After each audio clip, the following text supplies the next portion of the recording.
Rajka atimo ohala mar uso spare parts mag pikipiki ma en under transport. Ohala ni asetime kuom kinde malach ma sani koro an gi over 12 years. To ohala ni nachake kana ng'iyo gima nanyalo timo bang' kana aseneno ka koro adwa na ae tich manatiyo, to nabire ka aneno ni mondo bende atime ohala ma ji timo. Koro nachake kamano, to nachake mana matin gi savings mane an godo.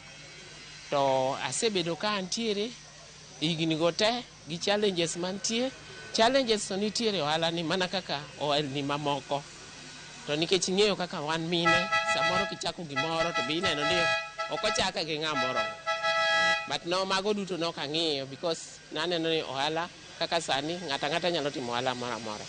Koro nachake na matin to challenges mwaneno en mana ni clients mwan go, the group mwatiyo go sani gin nyithindo, the youth mang'eny e sector. To the youth mang'eny e sector ni ing'eyo ni akili margi samoro ka gibiro iri to gibiro iri as a mother, as a woman. Koro gitemo mondo kata mondo gitrick in a way.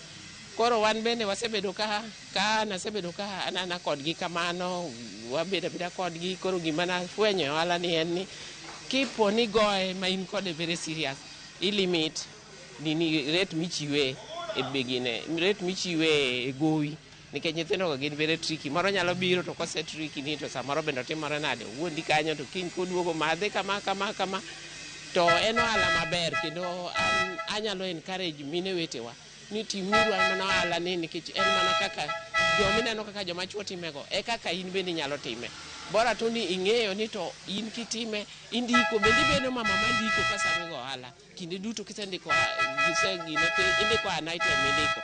Koro at the end of the day, ang'ing'iyo ni to be loss of profit moro out of gimane ohala mane goyo no. Kik igoya go ohala ba an mane maseneno ka gine ji mang'eny, miyo ji mang'eny fail. Ohala nyaka ibed ng'ama ndiko book ni tindi kendo item ma kama ne en kama to ne en pesa ma. Koro at the end of the day i calculate ni to out of this ma be nayude gimoro. Ma nayudo to ka tineno kaka idhi go ohala. Another thing, gimosebedo ka bende chando wa mine, wahero weche mag dhi olo pesa sana. To weche mag olo pesa go, idwa ni kata kiole, to kiol pesa moro maduong' ma koro instead of keto andi ni mbele, tineno kodhi oduoko chien because koro kimiuso tidwoko everything. At the end of it all, inwang'o ka onge gimoro miloso, idwaro mana ni kata chak iduogi chak timore iol, mano be duoko ji chien. Otherwise, ohanda ni asedhi go matut, osekonya ka gik moko matindo wa mine ung'e ni wadonje e gine matindo mag grube gi. Osebedo kochulona, and osebedo kochulona ot, ohanda ni machulo license, and anyalo wacho ni en ohala maber, kendo en ohala ma an anyalo encourage you, although ni competition masani to is high because endi ni koro tin, koro ji osebiro mang'eny. To juro mang'eny no bendo wuondi luwore gi kaka itimori na kaka i-relate gi ji e business ni. Ing'eno ohala bende en all to do with wuoyo, kaka iwuoyo gi customers. Koro mano e gima bende an anyalo encourage godo mine wetewa ni chako ohala, tibed mama ma in very strict to andi, tibedo ng'at moro ma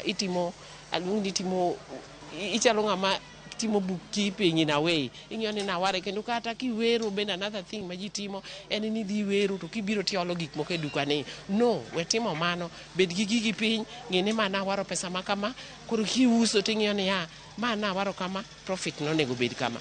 And like sani anyalo wacho ni sani to koro profit margin dok chien, but kata odok mana chien to pod obed profit. In fact, a profit is a profit, makata en 1 shilling it is a profit. Koro mano e gima nyalo encourage ugo, kendo mano be manyalo konu ni mano be ma samoro osechando mine mang'eny. Obiro to olo gik moko to uso to bende kata kitiyo go pesa mar ohala, ng'e ni tiyo gi tigi pesa mane yude wi ohala, but don't use the capital.